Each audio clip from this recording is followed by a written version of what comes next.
इस कार्यक्रम के प्रायोजक है कृषि और किसान कल्याण मंत्रालय, भारत सरकार। आए सुरक्षित हो जाए, फसल बीमा से हर किसान अब आत्मनिर्भर हो जाए। संकट के समय प्रधानमंत्री फसल बीमा योजना किसानों के लिए वरदान है। अब सूखा पड़े या बाढ़ आ जाए कोई डर नहीं, अब ओले पड़े या कीट पतंगे फसल खा जाए कोई फिक्र नहीं, क्योंकि हमने लिया है प्रधानमंत्री फसल बीमा। बुआई से फसल कटाई तक हर जोखिम का दावा, न्यूनतम प्रीमियम पर अधिकतम भुगतान का वादा। योजना से हर साल जुड़ रहे हैं 5 करोड़ से ज्यादा किसान। अब आपकी है बारी। नजदीकी कृषि कार्यालय, सहकारी समिति, बैंक शाखा, अधिकृत बीमा कंपनी या जन सेवा केंद्र में स्वेच्छा से करा सकते हैं पंजीकरण। फसल बीमा पोर्टल या फसल बीमा ऐप द्वारा भी कराया जा सकता है पंजीकरण। प्रधानमंत्री फसल बीमा योजना, आपकी फसलों का संपूर्ण सुरक्षा कवच। कृषि एवं किसान कल्याण मंत्रालय, भारत सरकार। अनिल भाई राम राम। विनोद भाई, आपने भी और कार्यक्रम सुननी है सारे बन भैया ने अपनी राम राम। और अनिल भाई कति जाडे मध्य बक रख दिए भाई। विनोद भाई माड़ा माड़ा तो बोल ना। अच्छा ठीक बोल रहे तो खुल को बोल ना, खुल का भाई। जाडा आपने ज्यादा लाग रहा है मन नहीं भाई देखी शायद जाडे मत आपने भी लग रहा इसी तक बनना वो मन बेरा है भाई, पुराने टाइम का देसी घी खा रखा है। हाँ खैर यह तो बात है। देख और सुनाओ, ठीक है साग भाई। सब्जियां का सुनाओ, खेत क्यार का सुनाओ भाई बिल्कुल बढ़िया चल रहा है, पर नुआ थोड़ा सा धुंध तो आज भी हो रही थी। हाँ। लगातार ही बढ़ती जा रही है, सुबह शाम की ठंडे और इब तक दिन में भी भाई कति बाढ़ चल रहा है। तो आज कार्यक्रम में के लिए खा रहे हो? देखो आज कार्यक्रम में हम सब्जियों का जिक्र करेंगे। अच्छा। और ख़ास तौर पे सब्जियां वो जो आपकी मनपसंद सब्जियां हैं। पूछो कौन सी जो घर खवाई थी के भाई के? हाँ गोभी। अच्छा। गोभी वर्गीय जो सब्जियां है ना, हाँ उनका जिक्र करेंगे। और ख़ास तौर पर उनका जिक्र क्या करेंगे, उनकी देखभाल के बारे में। बिल्कुल। और चर्चा आज अनिल भाई गोभी वर्गीय सब्जियों की देखभाल की बात करेंगे, साथ में लोकगीत भी है और आज की नसीहत की भी बात करेंगे। वो बाद में बात करेंगे, उसका जिक्र करेंगे थोड़ा सा डट के। लेकिन पहले थोड़ा सा जिक्र कर लिया गोभी के बारे में। हाँ गोभी के बारे में। देखो विनोद भाई, गोभी जो है ना वो फूल गोभी भी, पत्ता गोभी भी, बंद गोभी भी, जिन्हें पत्ता गोभी बंद गोभी एक के है। हर की पसंद है। और खास तौर पर आपने एक और बात बताऊं, बंद गोभी की जो चाउ म्याऊन है ना, चाउ म्याऊन बच्चे खाया करें जो, हाँ उसमें बड़ी बच्चे खाओ इसने गेरत है। लेकिन भाई वो जो फास्ट फूड बढ़िया को नहीं रहता। यह बात बिल्कुल सही है। ठीक है ना। इब देख सब्जी जो जिस तरह गोभी की बात करी ना, तो इतनी बाजार में महंगी बिल्कुल ना सस्ती, वो गरीब भी ले लेवा अमीर भी ले लेवा, सब ले ले। और इसके अलावा एक और बात है गोभी की, सलाद के रूप में भी ले हैं। हाँ सलाद और भाई और सुन ले, अचार के रूप में भी कुछ हमारी जो माताएं बहनें हैं वो अचार बना ले हैं गाजर का, गोभी का, सलगम का, यानी कि हर रूप में जो है ना इसको हम ले सके। लेकिन अनिल भाई देखो इसमें बीमारी भी तो लग गए, उसकी तो हानिकारक जो कीट है उसकी भी तो रोकथाम होनी चाहिए। वो ऐसा विनोद भाई, अगर हम अपने जो फसल है उसको अगर हम कीड़े और बीमारियों से अगर बचा लेंगे तो 2 पैसे यानी कि मुनाफा जो है वो किसान भाई को मिल जाएगा। लेकिन इसमें बात यह है कि बचाव क्यों करें, बचेगी तो जब ये कीड़े मकोड़े और जो दुनिया भर की बीमारियां हैं इन तक अगर हम बचा लें अपनी फसल ने। और ख़ास तौर पर जो गोभी में है ना एक बहुत खतरनाक कीड़ा हुआ है। कौन सा? जिसने क्या है डायमंड बैक माथ। अच्छा। यो बहुत खतरनाक कीड़ा है। अगर गोभी में हो गया या लग गया तो न सोच लो पूरे का पूरा खेत जो है वो ख़त्म हो जाएगा। इसलिए ये है ना एक छोटे से रंग का हरा कीड़ा हुआ है जो एकदम मतलब अगर हम देखेंगे ना तो जैसे ही उंगली लगाओगे तो एकदम उछलेगा यो। और छोटी छोटी सुंडियाँ जो है इसके पत्ते ना खुरुच खुरुच के खा जाए। फिर जो है ऊपर अपने ऊपर जो है ना एक सफ़ेद सी झिल्ली छोड़ दें और बड़ी जो सुंडियाँ है ना वो गोल सुराख बना दें। वैसे इसका जो प्रकोप है ना वो अगस्त में हुआ है। अच्छा। लेकिन कई भाई जो है वो अगेती फसल भी ले ले हैं और उसमें जो है ना ये कई बार बहुत खतरनाक साबित हुआ है। रोकथाम का अगर जिक्र करें तो भाइयों की बहुत जानी पहचानी एक दवाई है 400 ग्राम बैसिलस थ्योजीनियस, जिसने बायो एप्स भी कहते हैं, घुलनशील पाउडर है, 300 मिलीलीटर ले ले। या फिर एक और दवाई है डाइजीनान, जिसने बॉसुडिन भी कहते हैं, 20 cc की ताकत वाली है, 60 मिलीलीटर लेनी है। कोई सी भी एक दवाई लेकर 250 लीटर पानी में लेकर 250 लीटर लेकर 200 ले लो 250 ले लो, इसका घोल बना के और 7 से 10 दिन के बिचाड़े में फिर छिड़क दें। लेकिन एक बात का जरूर ध्यान रखें विनोद भाई कि इसमें ये देख ले कि भाई अपने हिसाब से आप दवाई का इस्तेमाल ना करें, हो सके तो जो कृषि वैज्ञानिक हैं उनकी सलाह से ही आप दवाइयों का इस्तेमाल करें। बिल्कुल अनिल भाई, और समय समय पर हम बताते मेरा भाई उनके मार्गदर्शन पर हमने आगे बढ़ना चाहिए। बिल्कुल। और एक जिक्र और कर लेता हूँ अनिल भाई, वो है तंबाकू की सुंडी। इस कीट का प्रकोप कई पर होता है। अच्छा। लेकिन इसकी जो सुंडियों की एक जगह इकट्ठी रहती है और लेकिन बड़ी होने पर यो सारे खेत में भी फैल जावा है। अच्छा। हाँ, और बड़ी सुंडी पीले हरे रंग की होती है और इसका जो प्रकोप की बात करें तो सितंबर तक नवंबर तक मिल रहा है। यानी कि आजकल के दिनों में भी अगर जिन भाइयों को भी लगा रखे वो भी इसका जो कभी कहीं जो है तंबाकू की सुंडी, क्योंकि देखिए जो सितंबर तक नवंबर तक जो ज्यादा मिल रहा प्रकोप इसका। और इसकी हम अनिल भाई रोकथाम की बात करें तो 400 मिलीलीटर। विनोद भाई इसमें जो है ना दवाइयों का तो हम जब भी इस्तेमाल कर सके हैं कि भाई जो दवाई जो है कृषि वैज्ञानिक बताओ। एक और है जिसने, अब ये तो रही फूल गोभी की बात, लेकिन तंबाकू सुंडी की रोकथाम भी तो चाहिए ना। रोकथाम में जो हम है ना, जैसे कि जो डायमंड बैक माउथ में अच्छा जो दवाइयाँ बताई, जो बासुडीन है, डाइजीनान है, आप ये दवाई इस्तेमाल कर सके हैं। लेकिन फिर भी आप कृषि वैज्ञानिक के हिसाब से जो है ना वो बातचीत उनके देख रेख में अगर दवाई डाल लें तो बहुत बढ़िया रहे। और अनिल भाई एक है बंद गोभी की सुंडी। हाँ। और इस कीट की जो पूर्ण विकसित सुंडी है वह 3 से 4 सेंटीमीटर लंबी और मखमली और गहरे रंग की और शरीर पर धब्बे जिस तरह हो जाकर ना पीलीदारियां सफेद बाल होते हैं। अच्छा। और जो छोटी सुंडियां झुंड में पत्तों को खाती है और फूल में भी या चलती दिखा है, और बड़ी सुंडी फैल जाती है और पत्तों को जिस तरह छलनी कर देती है। और इसका जो प्रकोप है यो वह सितंबर तक अप्रैल तक, यानी कि इन दिनों में भी इसका प्रकोप जो भाई बंद गोभी लगा रहे हैं वो बंद गोभी की जो सुंडी है उससे अपनी जो गोभी है बंद गोभी है उसकी देखभाल जरूर कर ले। इसके अलावा विनोद भाई कुबड़ा कीड़ा है, चेपा है, इनसे भी आना अपनी जो गोभी वर्गीय सब्जियां हैं इनकी देखभाल रखनी बहुत जरूरी। बीमारियों का अगर जिक्र करें तो इसमें ब्लैक रॉट जिसमें गलन रोग कर देगा। और इसमें जो है एक जिस तरह हम वी का आकार का ना पीले पत्तों के जो है ना वो किनारे दिखने लग जाए और उसके बाद जो है ना ये गहरे काले और भूरे रंग के हो जाए और पत्तों की जो नसें हैं ना वो काली पड़नी शुरू हो जाए। अच्छा। और पत्ते सूख कर नीचे गिर जाए। इसके लिए हमने जो ब्लैक रॉट से अगर हमने फसल को बचाना है तो हमने बीज को शुरू में ही एमिसान या कैप्टान या थीरम 2.5 ग्राम दवाई 1 किलो के हिसाब से प्रति बीज का जो है ना वो उपचार करना है। और इसी तरह डाउन मिल्ड्यू रोग है, आद्रगलन है, अल्टरनेरिया रोग है। इस तरह से हम इन बीमारियों से अपनी गोभी वर्गीय जो सब्जियां हैं उनको बचा सकें।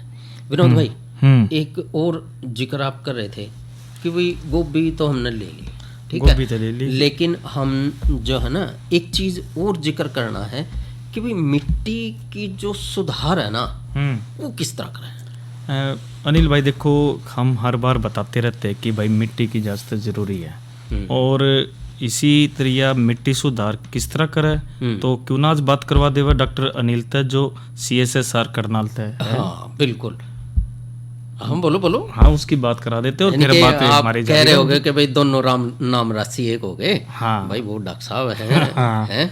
डॉक्टर साहब थे आप भी तो। हाँ तो सुनते ये हैं वार्ता मिट्टी सुधार कैसे करें, डॉक्टर अनिल CSSR करनाल से। किसान भाइयों, आज हमारे साथ हैं प्रधान वैज्ञानिक डॉक्टर अनिल, जो कि केंद्रीय मृदा लवणता अनुसंधान केंद्र में प्रधान वैज्ञानिक हैं। और आज हम अपने किसान भाइयों को ये बताएंगे किस तरह से हम अपनी मिट्टी का सुधार कर सकते हैं। डॉक्टर साहब, आपका स्वागत है। किसान भाइयों, राम राम। जो खराब मिट्टी और पानी होता है उसके ऊपर अनुसंधान करके किसानों को ऐसी तकनीक देता है जिससे कि एक साधारण तरीके से खेती की जा सके और सामान्य फसल उत्पादन किया जा सके। मिट्टी में खाद की आवश्यकता होती है और खाद की मात्रा कितनी डालनी चाहिए, इसके लिए मैं कहूँगा कि सबसे पहले मिट्टी और पानी की जांच करा लें, क्योंकि हर मिट्टी की उपजाऊपन अलग अलग होती है। तो मिट्टी में कौन से तत्व कितनी मात्रा में है और किस तत्व की कमी है, यह मिट्टी के जांच के आधार से पता लग जाता है। इसी तरह जहाँ पे मिट्टी कलर है या क्षारीय है या लवणीय है, तो ऐसी मिट्टी की भी जांच करा के यह पता लग जाता है कि उसका pH मान या EC कितना है और उसके लिए हमें किस प्रकार के सुधार की आवश्यकता है। इसी प्रकार जो आपका भूमिगत जल होता है जिससे सिंचाई के लिए प्रयोग करते हैं, उसमें भी कई बार क्षारीयता या लवणता होती है। तो ऐसे जल का भी जांच करा लेना चाहिए प्रयोगशाला में, ताकि हमें पता लग सके कि वह जल वास्तव में पौधे के लिए उपयुक्त है या नहीं है। यदि उपयुक्त नहीं है तो उसके लिए जो संस्थान द्वारा तकनीक बताई जाती है उसका प्रयोग करना चाहिए। मैं किसान भाइयों को बताना चाहूंगा कि पूरे देश में लगभग 67 लाख हेक्टेयर भूमि ऐसी है जहाँ पे कि किसी न किसी प्रकार की नमक पाई जाती है और सामान्य फसल उत्पादन संभव नहीं हो पाता है। ऐसी भूमियों के लिए यह संस्थान पिछले 52 साल से रिसर्च करता आ रहा है और सबसे पहले जो संस्थान ने किसानों को तकनीक दी वह क्षारीय भूमि सुधार की तकनीक दी, जिसे हम जिप्सम तकनीक भी कहते हैं। कि जहाँ भी pH मान मिट्टी का अगर 8.2 से ऊपर है तो ऐसी मिट्टी में सामान्य फसल उत्पादन संभव नहीं होता है, फसलों की उपज कम हो जाती है। तो ऐसी मिट्टी के सुधार के लिए हम लोग जिप्सम के प्रयोग का सिफारिश करते हैं। जिप्सम करीब 6 से 8 टन प्रति एकड़ के हिसाब से मिट्टी में मिलाना चाहिए और जुताई के समय अगर इसे मिट्टी में मिला दें और उसके बाद खरीफ की धान की फसल अगर आप लें तो इसका बहुत अच्छा प्रभाव पड़ता है मिट्टी पे। और इस प्रकार से मिट्टी का जो ऊपरी 10 से 15 सेंटीमीटर की जो परत होती है जहाँ तक पौधों की जड़ें जाती है, उसका सुधार हो जाता है और उसमें अच्छी फसल उपज होने लग जाती है। इसी प्रकार अगर भूमिगत जल भी खराब है तो भूमिगत जल का, जैसा कि मैंने कहा कि जांच करा लेना चाहिए प्रयोगशाला में, और उसके आधार पे हम लोग यह सिफारिश करते हैं कि यदि उसमें क्षारीयता है तो उसे एक जिप्सम हौद बनाते हैं और उस हौद से उस पानी को पास कराते हैं ताकि उसकी क्षारीयता कम हो जाए, और फिर उसको पास कराने के बाद जो पानी निकलता है आगे उसे हम सिंचाई के लिए प्रयोग कर सकते हैं। यदि मिट्टी और पानी में नमक है, जिसे खाने वाला नमक कहते हैं, अगर वो नमक है तो उसका सुधार दूसरे तरीके से किया जाता है। ऐसी मिट्टी का सुधार भूमिगत एक सिंचाई ड्रेनेज प्रणाली होती है जिसे सब सरफेस ड्रेनेज कहते हैं, जल निकास प्रणाली जिसे कहते हैं, उसका खेतों में लगाया जाता है उस प्रणाली को, और उसके सहारे जो नमक है उसे खेत से बाहर निकाल दिया जाता है। इसी प्रकार यदि भूमिगत जल में वो नमक होता है खाने वाला, तो उसे भी हम उस जल को कैसे प्रयोग कर सकें, इसके लिए संस्थान ने जो तकनीक बनाई है तो उसमें साफ जल, जो वर्षा का जल होता है या नहर का पानी होता है, उसके साथ मिक्स करके या फिर अल्टरनेट करके उस पानी का इस्तेमाल किया जा सकता है। ये तो हमारी मुख्य तकनीक है जो विभिन्न प्रकार के लवण वाले भूमि और जल के लिए होता है। इसके डॉक्टर साहब, अलावा एक हाँ जी। सवाल है, हाँ जी, हाँ जी। क्या हर फसल के बाद किसान भाई को अपने खेत की मिट्टी की जांच करानी चाहिए? और अगर खेत की मिट्टी की जांच करा रहे हैं तो क्या उसके साथ पानी की भी जांच करवानी जरूरी है? हाँ, ऐसा है कि अगर आपने एक बार मिट्टी और पानी की जांच करा ली जी, तो यह सिफारिश की जाती है कि अगर आपने जांच के आधार पर सुधार की जो तरीके हैं उसको अपनाया है जी, तो 2 से 3 साल तक दोबारा जांच कराने की आवश्यकता नहीं होती। 3 साल के बाद फिर जांच करा लेना चाहिए, क्योंकि 3 साल में कई बार मिट्टी और पानी में बदलाव आ जाते हैं। किस प्रकार की हम खाद डाल रहे हैं, किस प्रकार के हमारे प्रैक्टिस है, उसके आधार पे मिट्टी और पानी में बदलाव आ जाते हैं। तो इसीलिए 3 साल के बाद जरूर जांच करा लेना चाहिए। डॉक्टर साहब, आपने हमें इतनी अच्छी जानकारी दी और हमारे किसान भाइयों को आशा है कि एक नई किरण जो है उन्हें मिली होगी। और डॉक्टर साहब, हमसे जुड़ने के लिए आपका बहुत बहुत धन्यवाद। धन्यवाद। तो विनोद भाई, हाँ अनिल भाई, आपने बहुत बढ़िया जानकारी जो है अपने किसान भाइयों को दिलाई आपने। बिल्कुल जांच और मिट्टी की सुधार की थी। बिल्कुल। और अब चर्चा करेंगे जो कौन सी थी आज की नसीहत। और चर्चा में आज मसर फसल के बारे में बातचीत करेंगे, लेकिन पहले डट के, क्योंकि आप भी मेरे कानी जो है घूर घूर के देख रहे हो, तो भाई जो है वो मनोरंजन के लिए उतावले होंगे। तो सुनवाते हैं एक रागनी। इतनी बात सुनकर चाप सिंह की अगड़ पड़ोसन इकट्ठी हो गए। कैसे चलती है, क्या गाती है बोला?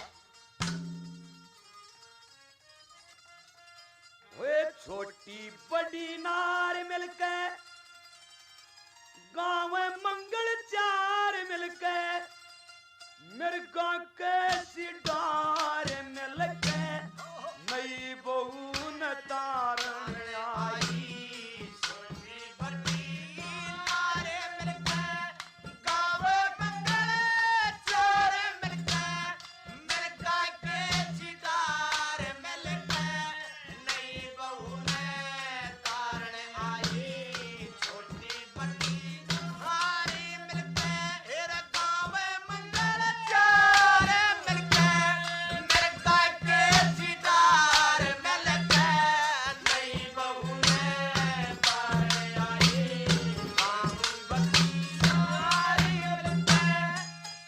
खड़ी थी डोले के चारों खूट, रही थी रंग चमन का लूट, रही थी रंग चमन का लूट। उठ बहू क्यों ना करने चले, डोले बीच पदम निशियाले, 5 अक्षर पी तेरी पीत से गाले, तेरे मुंह दिखाई।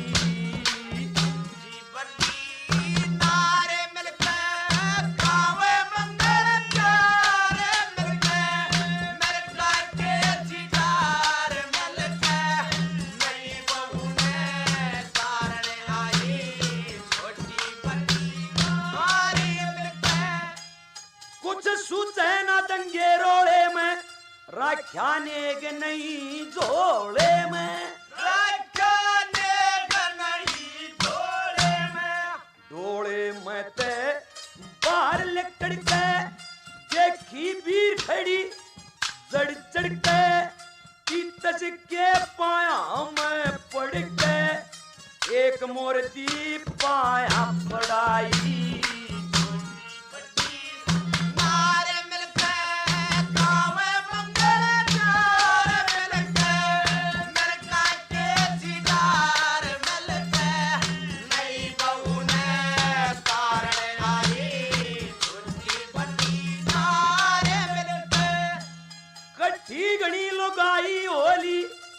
बनरी उरा के सी टोली, बनरी उरा के सी टोली। एक बुढ़िया बोली नजर फला के, मुंह दिखलाइए पल्ला ठाके, दीरा में के हाथ चला पाके बड़ी मुश्किल ते पुचकारण पाई छोटी बड़ी नारे मिलके गाँव मंगल चार मिलके मरका के चितार मिलके नई बहू ने तारने आई छोटी बड़ी नारे मिलके बिन भागा आली पड़ के सोगी बहुत ही असली देखण जोगी बहुत ही असली देखण जोगी सीलक होगी एक एक के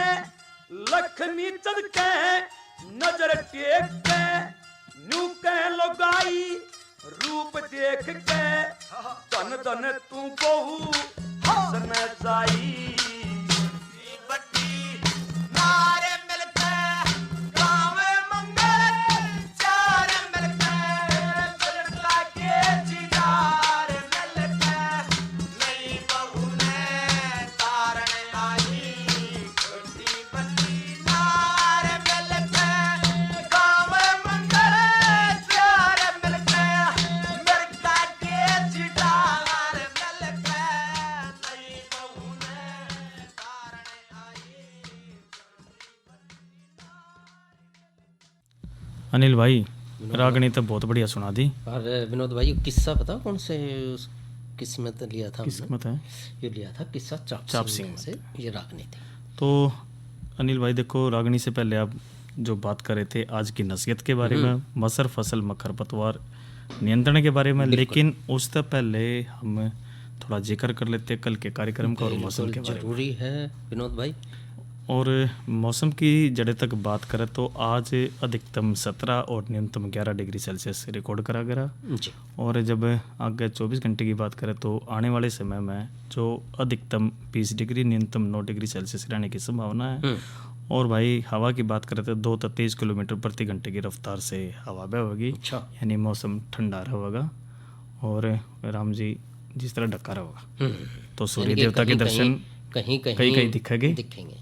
और कल के कार्यक्रम की भी बात कर लेते हैं। कल है शनिवार और शनिवार न हम जो चर्चा करेंगे कल कृत्रिम गर्भाधान का महत्व के बारे में, और जो दूसरी चर्चा हम बात करेंगे किसान क्रेडिट कार्ड की, यानी कि पशुओं में कृत्रिम गर्भाधान का महत्व है।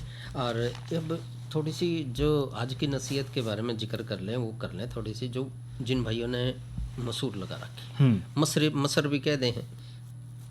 और इसमें सबसे बड़ी बात यह है विनोद भाई कि इसमें खरपतवार नियंत्रण करना बहुत ज़रूरी है। बिल्कुल, क्योंकि हम देखो कितनी बढ़िया बीज ले हैं और उनको हम अच्छी तरह से बिजाई भी करे हैं, उनके जो शुरू में ही हम उनको दवाई भी लगाए हैं और बीज का उपचार करके भी, लेकिन कई बार जब सारा सब कुछ करने के बाद फिर भी जो खरपतवार जो है ना वो आ जाए।